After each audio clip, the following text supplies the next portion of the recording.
Good morning friends. आज की video में हम लोग बात करेंगे जो कल है ना, कल संजय सर ने ट्वीट करके शिक्षा विभाग की ओर से एक लेटर जारी किया था जिसमें 6 फेज काउंसलिंग के रिगार्डिंग कुछ डॉक्यूमेंट्स कुछ इन्फॉर्मेशन को शेयर किया है कि जो भी कैंडिडेट्स आप काउंसलिंग के लिए जाएंगे तो ये सब जितने भी यहाँ पे नियम और शर्तें दी हैं उसको फॉलो करना है। तो क्या क्या नियम और शर्तें हैं उस चीज़ को हम लोग जान लेंगे। और हमको लगता है कि जहाँ से जिस तरह से 6 फेज काउंसलिंग का ये सब रूल्स वगैरह आ रहा है या निर्देश जो इंस्ट्रक्शंस आ रहे हैं वही सेम रूल्स आपके 7th फेज के लिए भी होंगे। तो कहीं ना कहीं आप 7th फेज वाले भी है ना, 7वें चरण वाले कैंडिडेट्स भी क्या कर लेंगे, अपने आप को तैयार कर लेंगे। कल एक वीडियो बन चुका है जिसमें हम लोग नियम और शर्तें फर्स्ट और सेकेंड बात कर चुके हैं। तो जो भी व्यूअर्स उस वीडियो को नहीं देखे हैं पहले वो वीडियो को देख लेंगे ताकि उनको क्लियर हो जाएगा। नियम संख्या 1 में बताया गया था कि क्या क्या आपको लेके जाना है जब भी जाना है काउंसलिंग के लिए। तो एक suitable voter ID card, pan card या ड्राइविंग लाइसेंस, मतलब आपका फोटोयुक्त पहचान पत्र चाहिए।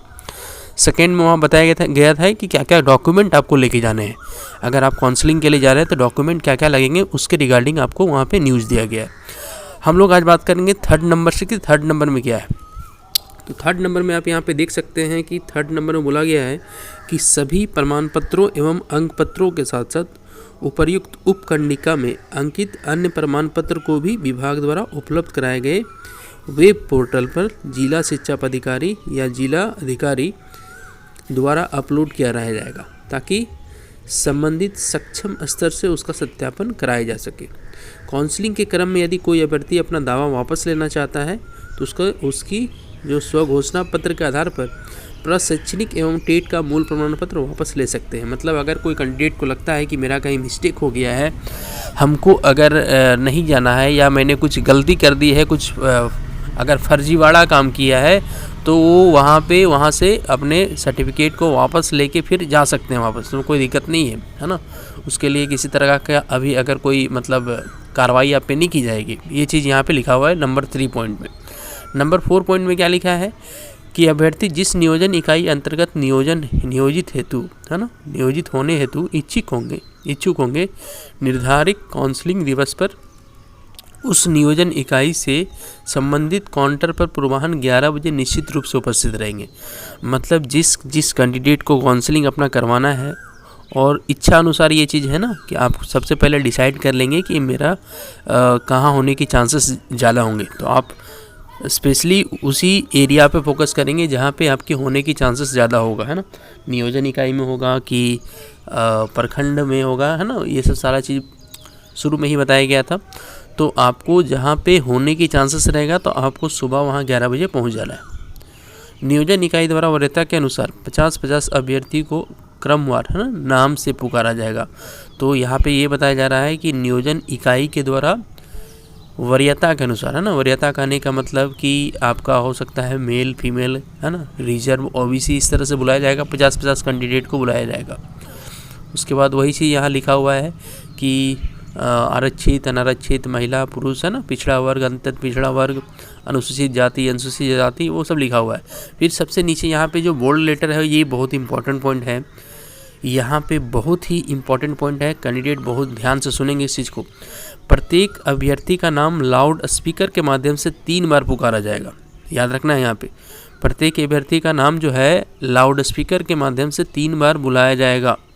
इस दौरान यदि वह अभ्यर्थी जिसका नाम पूर्व में पुकारा गया हो, है ना, पुकारा गया हो, उपस्थित होकर नियोजन की प्रक्रिया में शामिल होना चाहेंगे तो उन्हें अनुमति नहीं दी जाएगी। मतलब आपको 3 बार लाउड स्पीकर से बुलाया जाएगा। अगर वहाँ पे आप अवेलेबल नहीं हैं तो आपका वहाँ से दिक्कत हो सकता है। मतलब आपको फिर बाद में हो सकता है नहीं भी लिया जा सकता है। इसलिए कैंडिडेट इस चीज़ को लेकर अलर्ट रहेंगे, है ना। इस दौरान यदि वह अभ्यर्थी जिनका नाम पूर्व में पुकारा गया होकर उपस्थित होकर नियोजन की प्रक्रिया में शामिल होना चाहेंगे तो उन्हें अनुमति नहीं दी जाएगी। ये क्लियर लिखा हुआ है यहाँ पे कि 3 बार अगर अनाउंसमेंट वहाँ पे होना है, जो भी कैंडिडेट को 3 बार कॉल करने के बाद भी अगर वो, है ना, अनाउंसमेंट करने के बाद भी अगर वहाँ पे नहीं आते हैं तो अगर वो दूसरे का चल रहा है उसके बाद वो आएंगे तो उनको नहीं लिया जाएगा। ये चीज़ क्लियर यहाँ कर दिया गया। वरीयता सूची में सभी अभ्यर्थियों को बुलाने के बाद यदि रिक्ति अवशेष रह जाती है और ऊपर की सूची में अंकित अभ्यर्थी जिनका नाम पुकार होने पर अनुपस्थित रहे, वैसे छूटे अभ्यर्थी को मेगा सूची के अनुसार काउंसलिंग की प्रक्रिया में शामिल किया जाएगा। तो यहाँ पे क्या बोला है कि वरीयता सूची से सभी अभ्यर्थियों को बुलाने के बाद यदि रिक्ति अवशेष रह जाती है, फिर भी अगर वैकेंसी रिक्त रह जाएगी तो उस केस में, है ना, तो उस केस में ये बोला गया है कि जिसका नाम पुकार होने पर अनुपस्थित रहते हैं, वैसे छूटे अभ्यर्थी को मेगा सूची के अनुसार काउंसलिंग की प्रक्रिया में शामिल किया जाएगा। अगर वैकेंसी रहेगा तो फिर से बाद में आपको मौका मिलेगा, और अगर वैकेंसी ख़त्म हो गई है, जैसे 10 सीटें हैं और 10 सीटें फुल हो चुकी है और कोई कैंडिडेट नाश्ता करने के लिए चले गए हैं, तो अगर वहाँ पर उपस्थित नहीं है उस समय, तो अगर 10 सीट फुल हो चुका है तब आपका चांस नहीं है। लेकिन अगर 8 सीट फुल होता है तब आपके चांसेस बनते हैं ना, फिर आपको मेरिट लिस्ट में या फिर मेगा सूची जो बनेगा उसमें आपका नाम दर्ज किया जा सकता है। फिर यहाँ पे काउंसलिंग तिथि को क्या बोल रहा है 5 नंबर में, काउंसलिंग तिथि को काउंसलिंग पूर्ण होने के पश्चात अभ्यर्थियों के उपस्थित पंजी को नियोजन इकाई द्वारा क्लोज कर दिया जाएगा। तो काउंसलिंग तिथि को काउंसलिंग पूर्ण होने के पश्चात जितने भी अभ्यर्थियों की उपस्थित है उसको नियोजन इकाई द्वारा क्लोज कर दिया जाएगा। इसका अवलोकन कौन करेंगे, तो जिला शिक्षा अधिकारी, जिसको DU बोलते हैं हम लोग, इनके द्वारा प्राधिकृत, है ना, पदाधिकारी के द्वारा करते हुए कार्यालय को मोहर भी पंजी पर लगा दिया जाएगा और इसका मोहर भी लग जाएगा। नंबर 6 में देख लेते हैं, सभी नियोजन इकाई में काउंसलिंग का आयोजन पूर्वाह्न 11:30 बजे से अपराह्न 4:30 बजे तक आहूत किया जाता है। मतलब आपका जो काउंसलिंग का टाइम है 11:30 बजे, जो काफ़ी लेट से आराम से कहीं दूर से भी कैंडिडेट आ सकते हैं, लेकिन वो जहाँ पे आपको जाना है आप डिसाइड कर लीजिएगा। अगर काफ़ी डिस्टेंस है तो पहले ही से जाके आप कहीं देख लीजिएगा, वो आपके लिए बढ़िया होगा। तो 11:30 से लेकर 4:30 बजे तक याद रखना ये टाइम। अपराह्न 6 बजे तक चयनित अभ्यर्थियों का नाम प्रकाशित किया जाएगा। चयनित अभ्यर्थियों के सत्यापन योग्य सभी प्रमाण पत्र अगले कार्य दिवस पर अपराह्न 4 बजे तक विभाग द्वारा उपलब्ध कराए गए वेब पोर्टल पर जिला सूचना विकास पदाधिकारी, है ना, के सहयोग से अपलोड किया जाएगा। तो ये सारा काम जो है वो एक तरह का समझिए तो यहाँ पे ट्रांसपेरेंट दिखाने की सरकार कोशिश कर रही है कि बहुत ही ट्रांसपेरेंट ढंग से होगा, और ऐसा होना भी चाहिए, है ना। इस तरह से अगर होते हैं तो जो अच्छे कैंडिडेट हैं उनकी सिलेक्शन होने के चांसेस ज़्यादा हो जाते हैं। इसके बाद नंबर 7 में बात करें तो जिला शिक्षा पदाधिकारी यथा आवश्यक संबंधित जिला पदाधिकारी से विमर्श कर जिला स्तर पर काउंसलिंग के लिए स्थान निर्धारित कर इसकी सूचना सभी नियोजन इकाइयों को दे देंगे, ताकि नियोजन इकाइयों के द्वारा समय पर सूचित प्रकाशित कर काउंसलिंग की कार्रवाई कर सके।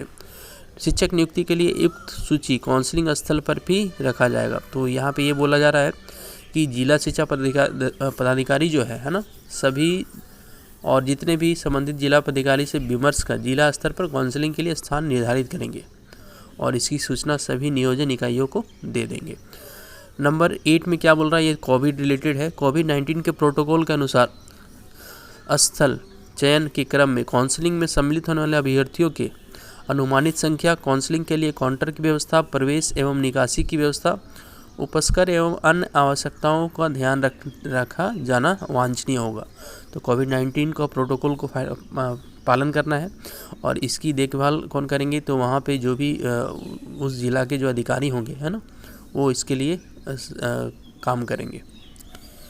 उसके बाद नंबर 9 पॉइंट में संबंधित अभ्यर्थियों को काउंसलिंग आदि की सूचनाओं के संप्रेषण हेतु काउंसलिंग स्तर पर नियोजन, है ना, इकाईवार सहायता केंद्र की व्यवस्था की जाएगी। तो ये भी एक बहुत बड़ी बात है कि आपको अगर किसी को कोई डिफ़िकल्टी है, कोई प्रॉब्लम है, तो वहाँ पे एक इंक्वायरी काउंटर रखा जाएगा, हेल्प सेंटर रखा जाएगा या हेल्प डेस्क रखा जाएगा, जिससे आप वहाँ पे जाके उसको पूछ सकते हैं और अपनी बातों को क्लियर कर सकते हैं। नंबर 10 में देख लेते हैं हम लोग, जिला एवं प्रखंड स्तर पर आहूत होने वाले काउंसलिंग में सम्मिलित होने हेतु संबंधित नियोजन इकाई को आवश्यक निर्देश संबंधित जिला पदाधिकारी द्वारा दिया जाएगा। काउंसलिंग में नियोजन इकाई के सदस्य सचिव अनिवार्य रूप से उपस्थित रहेंगे। औपचारिक रूप से सूचित करने के बावजूद यदि ग्राम पंचायत परामर्शी समिति एवं पंचायत समिति परामर्शी समिति के अध्यक्ष ये सब काउंसलिंग की कार्रवाई को पूर्ण करेंगे। यदि सदस्य सचिव निर्धारित तिथि पर काउंसलिंग में उपस्थित नहीं होंगे तो उनके विरुद्ध संबंधित जिला पदाधिकारी के द्वारा विधि सम्मत कार्रवाई की जाएगी। तो ये भी है कि अगर कोई अधिकारी जिसको वहाँ पे नियुक्त किया जाता है उनको वहाँ पे अगर उसके लिए अपॉइंट किया जाता है, अगर वो नहीं रहेंगे तो अगर जिला शिक्षा अधिकारी को ये पता चल जाएगा तो उसके विरुद्ध कार्रवाई भी हो सकती है। चयनित अभ्यर्थियों के अपलोड किए गए सभी प्रमाण पत्र के सत्यापन के उपरांत यदि उसकी सूचना जिला शिक्षा पदाधिकारी के कार्यालय द्वारा संबंधित नियोजन इकाई को दी जाएगी। सत्यापन के उपरांत नियुक्ति पत्र निर्गत करने हेतु सूचना विभाग द्वारा अलग से दी जाएगी। तो यहाँ पे ये बोला जा रहा है कि जो भी चयनित अभ्यर्थियों के अपलोड किए गए प्रमाण पत्र को सत्यापन के उपरांत इसकी सूचना किसको दी जाएगी? जिला शिक्षा अधिकारी, है ना, जिस जिला में आप भर रहे हैं द्वारा संबंधित नियोजन इकाई को दी जाएगी। जिला शिक्षा पदाधिकारी किसको देगा? नियोजन इकाई को देगा। सत्यापन अगर हो जाता है तो नियुक्ति पत्र निर्गत मतलब नियुक्ति पत्र आपको जो मिलना है वो सूचना विभाग द्वारा अलग से दी जाएगी। सूचना विभाग आपको नियुक्ति पत्र के बारे में बताएगा। तो काउंसलिंग स्थल पर नियोजन इकाईवार वीडियोग्राफी की व्यवस्था भी की जानी है, जो जिला शिक्षा पदाधिकारी करेंगे। इसके अतिरिक्त संपूर्ण परिसर की गतिविधि के अनुश्रवण के लिए अलग से वीडियोग्राफी की जाएगी, जिससे लाइव एक्सेस की व्यवस्था और आवश्यक जिला के जिला सूचना विज्ञान पदाधिकारी एवं विभागीय IT मैनेजर के द्वारा किया जाएगा। तो काउंसलिंग स्थल पर आपका वीडियोग्राफी भी होना है, तो इस चीज़ को भी आपको याद रखना है। तो यहाँ तक टोटल आपका 12 पॉइंट्स आ गया है ना, और एक पॉइंट्स है उसको भी हम लोग देख लेते हैं क्या बोल रहा है। और एक नहीं बहुत और 3-4 पॉइंट है। 13 में देखिए आप यहाँ पे दिख रहा होगा आपको, काउंसलिंग स्थल पर बड़ी संख्या में अभ्यर्थियों की उपस्थित संभावित है ना। तो चूँकि बहुत बड़ी 94,000 शिक्षकों की बहाली होनी है तो बहुत ज़्यादा भीड़ होना है। इस हेतु कोविड-19 को प्रोटोकॉल को देखते हुए काउंसलिंग स्थल पर विधि व्यवस्था बनाए रखने के लिए जिला पदाधिकारी एवं आरक्षी अधीक्षक द्वारा पर्याप्त संख्या में दंडाधिकारी यानी आपके गार्ड वगैरह भी वहाँ पे रहेंगे और वो उसकी देखभाल करेंगे। नंबर 14 में देखें तो संबंधित जिला पदाधिकारी द्वारा जिला एवं प्रखंड स्तर पर काउंसलिंग की प्रक्रिया का अनुश्रवण एवं पर्यवेक्षण कराए जाने की व्यवस्था सुनिश्चित की जाएगी तथा जिला स्तरीय काउंसलिंग के अनुश्रवण एवं पर्यवेक्षण हेतु एक वरीय पदाधिकारी यथा अपर समाहर्ता उप विकास आयुक्त इसमें से कोई भी प्रतिनियुक्त किए जाएंगे। प्रखंड के लिए विहित प्रभारी पदाधिकारी प्रखंड स्तरीय काउंसलिंग का अनुश्रवण एवं पर्यवेक्षण करेंगे। सुपरविजन का काम यहाँ पे दिया गया है, वो इधर उधर घूम के देखते रहेंगे डिफरेंट नियोजन इकाई में, पंचायत इकाई में, है ना, कहीं कुछ गड़बड़ तो नहीं हो रहा है। काउंसलिंग की प्रक्रिया को पूर्ण अनुश्रवण के लिए राज्य स्तर पर शिक्षा विभाग द्वारा नियंत्रण कक्ष की व्यवस्था की जाएगी, जिसका दुर्भाग्य संख्या यहाँ पे दिया हुआ है और जो प्रत्येक कार्य दिवस में 10 बजे से लेकर 6 बजे तक है। तो यहाँ पे आपको एक हेल्प लाइन नंबर दिया जा रहा है ना, 0612 22 15 181। तो ये याद रख लेना है। अगर किसी को कोई भी डाउट होता है तो जिस दिन काउंसलिंग होगी, है ना, प्रत्येक कार्य दिवस, अच्छा वर्किंग डे पे आप फ़ोन कर सकते हैं 10 बजे से लेकर शाम 6 बजे तक। नियोजन प्रक्रिया को काउंसलिंग के माध्यम से निर्धारित तिथि पर पूर्ण कराने में किसी भी स्तर पर शिथिलता यदि दृष्टिगत होती है तो संबंधित के विरुद्ध विधि सम्मत कार्रवाई प्रारंभ करने की बाध्यता होगी। तो ये भी एक बहुत बड़ी बात है। ये लास्ट पॉइंट है कि अगर कोई भी अधिकारी पदाधिकारी अगर किसी भी तरह का ढीला महसूस करते हैं या कुछ गलत काम करते हैं तो उसके विरुद्ध कार्रवाई करने की बात यहाँ पे कही जा रही है।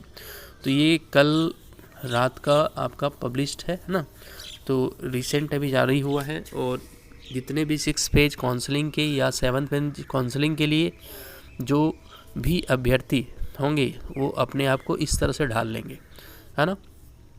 5 तारीख से आप लोग का शुरू होना है।